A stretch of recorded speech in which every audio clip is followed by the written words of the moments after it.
Rendre hommage à des pratiques ancestrales et tenter par l'art de tisser des liens entre le monde des morts et celui des vivants, c'est aussi l'ambition de Myriam Mihindou, une artiste franco-gabonaise qui célèbre la culture Pounou, un peuple bantou d'Afrique centrale, dans une exposition au musée du Quai Branly. Visite guidée avec Solène Claus. Née au sud du Gabon, l'artiste Myriam Mihindou a grandi auprès du peuple Pounou. Comme toutes les jeunes filles de cette ethnie, elle a reçu le savoir des pleureuses, des femmes, souvent veuves, chargées d'accompagner par les pleurs les familles des défunts. La musique sert d'exutoire à la douleur. Au cœur de ces rites, des harpes sacrées, reproduites à sa façon par l'artiste.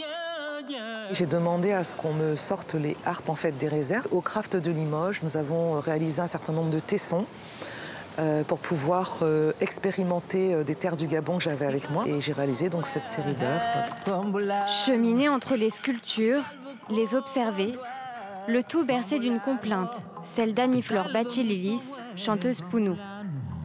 Tous les sens des visiteurs sont mobilisés. Ça a vraiment attiré mon attention, parce que les sons, les œuvres et les objets anciens trouvés ici dans le musée permettent de créer un récit au sujet de ces objets que je n'aurais pas perçu de cette façon.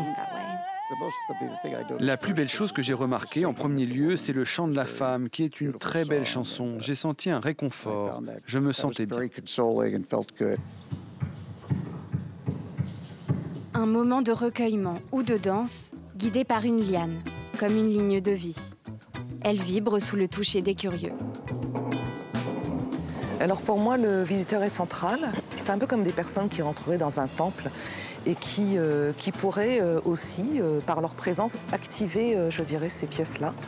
Et donc j'ai mis en place un dispositif, en tout cas tactile, avec la pièce du Mognou, qui signifie la vie en toute vie, où le visiteur donc peut toucher pour pouvoir ressentir, je dirais, tous les champs vibratoires au bout de ses doigts. À travers l'exposition, Myriam Mihindou souhaite transmettre cette pratique ancestrale et rendre hommage à ces femmes qui tissent un lien de la mort à la vie.